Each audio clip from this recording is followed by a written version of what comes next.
Islam is a collection of teachings and practices that were common in Arabia during the time of Muhammad. There were several tribes of Jews preaching monotheism in Arabia. These Jews had the Torah, along with tons of other stories that were recorded in the Talmud and other sources. Many of the stories in these additional sources were based on biblical characters, but they were fictitious. Stories about Abraham being delivered from a fire, or a bird teaching Cain to bury his brother, or Solomon talking to animals. Muhammad heard the stories, and now they're in the Quran. There were also a variety of tales about Jesus and Mary that certain heretical Christian groups believed. Stories about Jesus speaking at birth, Jesus giving life to clay birds, Mary giving birth under a palm tree, and so on.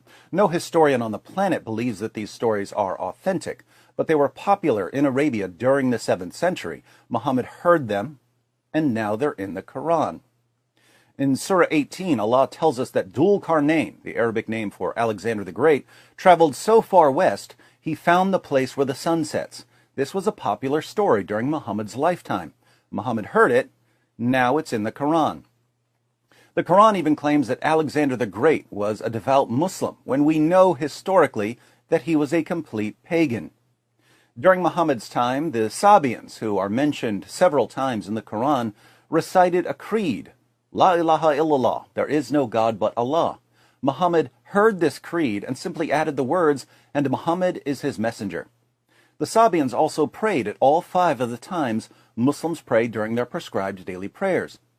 Some of the Persians believed that after death a paradise of sensual delights awaited them, complete with houris, the perpetual virgins Muslims believe they'll be awarded in paradise. It seems that Muhammad simply took a bunch of the beliefs and practices that were popular in 7th century Arabia, gave them an Islamic twist, and incorporated them into his new religion.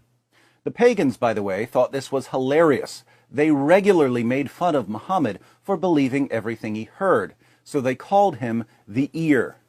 Let's read a passage from Ibn Ishaq about Muhammad and one of his critics, a man named Nabtal. I have heard that it was of him that the apostle said, "Whoever wants to see Satan, let him take a look at Nabtal bin al-Harith. He was a sturdy black man with long flowing hair, inflamed eyes, and dark ruddy cheeks. He used to come and talk to the apostle and listen to him, and then carry what he had said to the hypocrites. It was he who said, 'Muhammad is all ears. If anyone tells him anything, he believes it.' God sent down concerning him, in Surah 9, verse 61 of the Quran, and of them are those who annoy the prophet and say, 'He is all ears.' Say, 'Good ears for you. He believes in God and trusts the believers and is a mercy for those of you who believe. And those who annoy the apostle of God, for them is a painful punishment.'" So the pagans could tell that Muhammad was simply adopting stories and practices for Islamic purposes. Not surprisingly, the Hajj, the annual pilgrimage to Mecca, is saturated in paganism and idolatry. During the Hajj, Muslims walk circles around the Kaaba, the cubical shrine that they pray to. They kiss the black stone. They run back and forth between the hills of Safa and Marwa, and so on. Where did they get these practices? Before Muhammad conquered Mecca, the Kaaba was a center of pagan worship in Arabia. The Kaaba was surrounded by 360 pagan idols. Sahih al-Bukhari, 2478. Narrated Abdullah bin Masud, the Prophet entered Mecca, and at that time there were 360 idols around the Kaaba. He started stabbing the idols with a stick he had in his hand and reciting, "And say, truth, i.e. Islamic monotheism or this Quran or jihad against polytheists, has come, and batil, falsehood, i.e. Satan or polytheism, has vanished." This is when Muhammad took control of the Kaaba. But why would he want to take control of a pagan temple and make it the center of Islamic worship? Let's back up a bit. When Muhammad and his followers were in Mecca years earlier, they prayed facing Jerusalem. The pagans prayed facing the Kaaba. Muslims prayed facing Jerusalem like the Jews. You could line up the Kaaba and Jerusalem if you wanted so that you were facing both. But the Qibla, the direction of prayer, was Jerusalem. When Muhammad was in Mecca, he really thought that the Jews were going to accept him as a prophet. The Muslim community eventually moved to Medina, and the Jews could tell immediately that Muhammad was a false prophet because they knew the Torah, and Muhammad only knew some stories that he had heard. He was all ears, remember. But Muhammad couldn't even get those stories right, so the Jews rejected him. And Allah said to Muhammad in Surah 2, verse 144 of the Quran, "Now shall we turn thee to a qibla that shall please thee. Turn then thy face in the direction of the sacred mosque." So Allah's goal in telling Muslims to face the Kaaba was to please Muhammad. It's amazing how much of Islam is dedicated to pleasing the man who was receiving the revelations. Why would facing the Kaaba please Muhammad? Two reasons. One, he was sending the Jews a message. This is what you get for rejecting me. Two, Muhammad had grown up among pagans who prayed facing the Kaaba and all its idols. So praying to the Kaaba was normal for them. It felt right. But how could Muhammad justify praying towards a pagan shrine? Well, just a few verses earlier, in Surah 2, verse 127, Allah declared that the Kaaba was built by Abraham and Ishmael. Now that's interesting. If it was built by Abraham and Ishmael, why did Muslims spend more than a decade praying towards Jerusalem? Why does it seem like Muhammad is inventing this as he goes along? One of life's great mysteries. But what evidence do we have that the Kaaba was built by Abraham and Ishmael? Absolutely none, apart from the fact that Muhammad said it. That's good enough for Muslims, but it shouldn't be, because Muhammad had absolutely no clue what he was talking about, and I can prove it. Sahih al-Bukhari, 3366. Narrated Abu Dhar, I said, "O Allah's Messenger, which mosque was first built on the surface of the earth?" He said, "Al-Masjid al-Haram," at Mecca. I said, "Which was built next?" He replied, "Al-Masjid al-Aqsa," at Jerusalem. I said, "What was the period of construction between the two?" He said, 40 years. According to Muhammad, there was a 40-year gap between the construction of the Kaaba and the temple in Jerusalem. Why is this important? Well, we know when the Jerusalem temple was built. Solomon built it in the 10th century BC. That's more than 1,000 years after Abraham. If Abraham built the Kaaba, he built it more than 1,000 years before Solomon built the Jerusalem temple. But Muhammad said that they were built 40 years apart. So we need to ask our Muslim friends, where did Abraham and Ishmael get their time machine? Because if they didn't have a time machine, Muhammad was wrong, and we can't trust what he says about the construction of the Kaaba. And without Muhammad making up stories about Abraham and Ishmael and the Kaaba, the only evidence we have tells us that Muslims are bowing down to a pagan temple and taking a pilgrimage to a pagan temple and walking circles around a pagan temple. By the way, why do Muslims walk circles around the Kaaba? The pagans walked circles around the Kaaba too. Why did they do that? The Muslim scholar and Quran translator Yusuf Ali, in his commentary on the Quran, has an appendix on ancient forms of pagan worship. He writes, "It will be noticed that the sun and the moon and the 5 planets got identified each with a living deity, god or goddess, with characteristic qualities of its own. The ancients knew about the stars and constellations, but they also knew about 7 heavenly objects that seemed to have their own motions: the sun, the moon, Mercury, Venus, Mars, Jupiter, and Saturn. They didn't have telescopes yet, so they didn't know about the other planets. According to the pagans, each of these 7 heavenly objects was orbiting the earth, and each was associated with a particular pagan deity. Why did the pagans of Mecca circle the Kaaba 7 times? To honor and worship the 7 planetary deities that they believed were circling the earth. This is as pagan as you can possibly get, and now this thoroughly pagan practice is one of the 5 pillars of Islam. But let me guess, if it looks like paganism and walks like paganism and talks like paganism, it must be pure monotheism in disguise, right?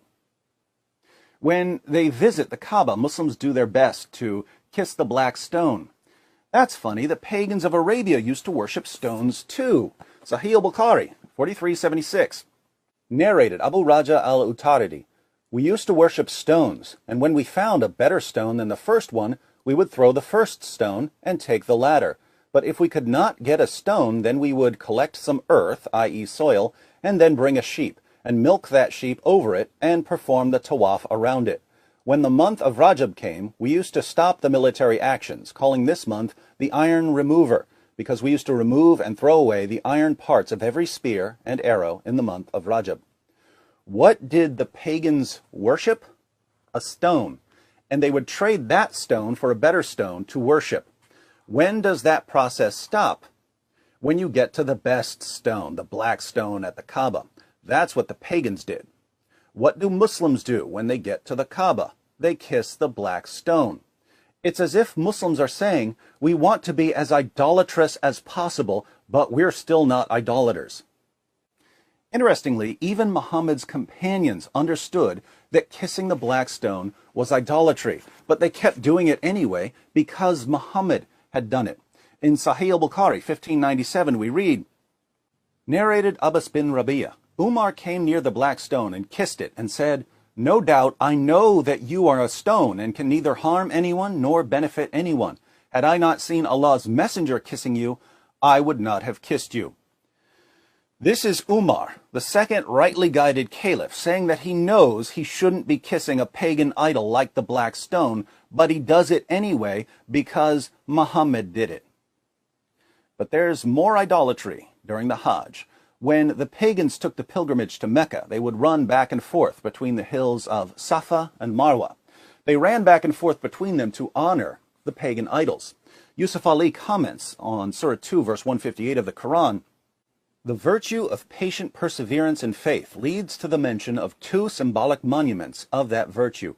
These are the two little hills of Safa and Marwa, now absorbed in the city of Mecca, and close to the well of Zamzam.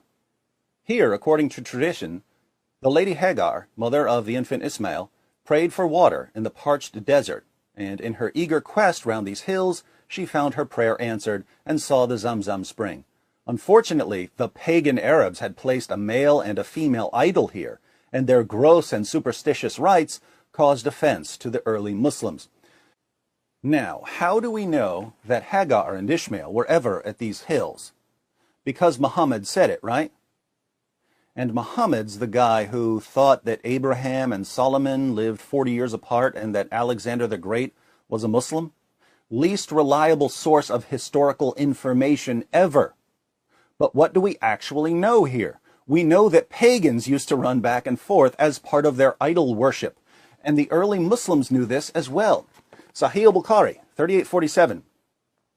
Narrated Ibn Abbas, to run along the valley between the two green pillars of As-Safa and Al-Marwa mountains was not sunnah, but the people in the pre-Islamic period of ignorance used to run along it and used to say, we do not cross this rain stream except running in great haste. Now, this is devastating to Islam because Ibn Abbas says that this practice was just a pagan practice. It wasn't part of the sunnah of Muhammad. Notice the commentary at the bottom. This statement of Ibn Abbas is wrong, as most of the religious scholars consider it a sunnah of the Prophet. Most of the religious scholars, in order to rescue Islam, have to throw Ibn Abbas under the bus. This is getting ridiculous. Sahih al-Bukhari, 4496. Narrated Asim bin Sulaiman, I asked Anas bin Malik about As-Safa and Al-Marwa. Anas replied, we used to consider going around them a custom of the pre-Islamic period of ignorance. So when Islam came, we gave up going around them. Then Allah revealed, verily, As-Safa and Al-Marwa, two mountains at Mecca, are of the symbols of Allah. So it is not a sin on him who performs Hajj or Umrah pilgrimage of the house, the Kaaba at Mecca. Here again, the early Muslims understood that this was a pagan practice. They said that they stopped doing it when they became Muslims. But Muhammad liked it, so it ended up in the Quran. How much paganism can you fit into one religion? Quite a bit, it seems. And two things are amazing here. First, it's amazing that Muslims, who are swimming in a sea of pagan practices, are deluded enough to think that they're the true champions of monotheism. They're doing everything the pagans did. They just rename it monotheism. Second, the pagans of Arabia were local groups. They weren't going to spread their pagan practices around the world. But Islam has taken the same idolatrous pagan nonsense practiced by the Meccans and spread it around the world. This means that Islam is the greatest source of idolatry and paganism in history. Now, to you Muslims who insist on taking the pilgrimage to Mecca in spite of its pagan roots, I make a simple request. Watch this video, where I talk about the Kaaba and how you can convert your false pagan worship into something that actually involves God. I'm not sure you'll like it, but it will definitely be an improvement over spending your lives kissing a pagan rock and running around a pagan cube and celebrating the 7 false planetary deities and having no idea that you've been duped. The chief export of Saudi Arabia is not oil. It's paganism and terrorism. Off topic, but I couldn't resist.